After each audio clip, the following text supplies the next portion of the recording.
আজকালকার দিনে ছেলে-মেয়ে উভয়ের বন্ধুত্বই খুব মিষ্টি হয়।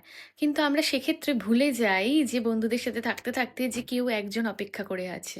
হয় হতে পারে সেটা কোনো ছেলে বা ছেলের ক্ষেত্রে হতে পারে সেটা কোনো মেয়ে অপোজিটে। একজন অপেক্ষা করে আছে জাস্ট তার জন্য। এবার সেও একটা গ্রুপে আছে, এও একটা গ্রুপে আছে, তাহলে কোনো প্রবলেমটা হয় না। প্রবলেম তখন হয় ১ দিন, ২ দিন, ৩ দিন সব মেনে নেওয়া যায়। কিন্তু ১২ বার একজনই অপেক্ষা করে আছে আর একজন একদম এনজয় করছে। তখন একটু সিলি হয়ে যায়, তাই না ব্যাপারটা? তো এক্ষেত্রে সম্পর্ক অনেক রকম প্রবলেম আসতে পারে। তো আমার মতে এটাই বলে যে পার্টনারের সঙ্গে পার্টনারকে নিয়ে সবসময় আড্ডা মারো। আর সবসময় পসিবল হয় না ডিসট্যান্স, লং ডিসট্যান্সের ক্ষেত্রে। সেক্ষেত্রে তাকেও একটা গ্রুপ বানিয়ে দাও যাতে সেও তার মতো করে এন্টারটেইন করতে পারে। মিসআন্ডারস্ট্যান্ড একদম করো না। এটাই। কারণ সুন্দর, সুন্দর সম্পর্ক এই ছোট, ছোট কারণে নষ্ট হোক আর তো চাওয়া যায় না, তাই না? আজকালকার দিনে।